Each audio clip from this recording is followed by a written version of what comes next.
Alam mo ba na sa India, may kakaibang paraan ng pagluluto gamit ang buhangin? Oo, hindi mantika, hindi uling, buhangin ang gamit.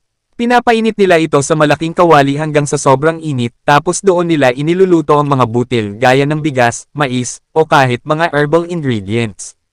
Kapag inilagay mo ang mga sangkap sa mainit na buhangin, mabilis itong pumipitik o lumalaki, parang popcorn. Walang mantika, walang kemikal, natural na proseso gamit lang ang init. Bukod sa nakakatuwang panoorin, healthy rin ito dahil walang oil at preservatives.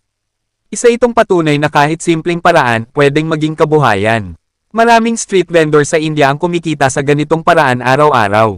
At alam mo, pwede rin itong magsilbing inspirasyon sa atin na kahit konti lang ang gamit basta may diskarte, pwedeng pagkakitaan.